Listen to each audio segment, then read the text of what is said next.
बळीराजा विकास पॅनलकडे एक हाती सत्ता. विविध कार्यकारी सहकारी संस्था बळीराजा शेतकरी विकास पॅनलकडे. महाराष्ट्र परभणी प्रतिनिधी रमेश मुलगीर. मानवत तालुक्यातील ताडबोरगाव विविध कार्यकारी सेवा सहकारी संस्थेच्या संचालक मंडळाच्या झालेल्या निवडणुकीत राष्ट्रवादी काँग्रेस पुरस्कृत बळीराजा शेतकरी विकास पॅनलने 13 जागा जिंकत संस्थेवर एकतर्फी विजय मिळवला.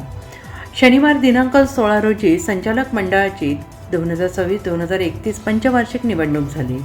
मतदान झाल्यानंतर सायंकाळी निकाल जाहीर करण्यात आला आणि यामध्ये सोसायटीच्या सर्व 13 जागेवर बळीराजा शेतकरी पॅनलचे उमेदवार निवडून आल्याने सोसायटीवर बळीराजा शेतकरी विकास पॅनलचे वर्चस्व सिद्ध झाले आणि यामध्ये सर्वसाधारण कर्जदार वर्गातून रामचंद्र ज्ञानोबा पठाडे, रतन वैजनाथ पठाडे, मदन सोपान पठाडे, ज्ञानेश्वर प्रल्हाद अवचार, माणिक पंढरीनाथ शेळके, इम्रान खान, मुस्तफा खान, अकबर खान, रहीमदा खान, आसिफ हबीब, मोहसिन खान पठाण, महिला प्रवर्गातून केशा निवृत्तीराव पठाडे, वृंदावनी बाळासाहेब पठाडे, ओबीसी राखीव प्रवर्गातून शिवाजी कुमार गुंगाणे, अनुसूचित जाती प्रवर्गातून शंकर शामराव पाईकराव, तर भटक्या जमाती प्रवर्गातून बाळू विठ्ठल गिरी या उमेदवारांनी विजय संपादन केला आहे.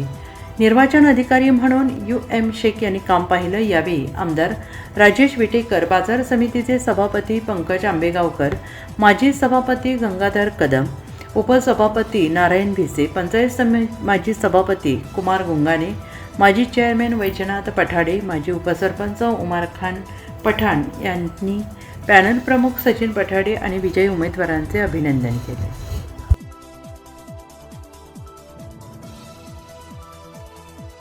अरे आप जीत गए. हाय बिचारा दुबळा वारा, निर्दयतेने करीतो मारा. हाय बिचारा दुबळा वारा, निर्दयतेने करीतो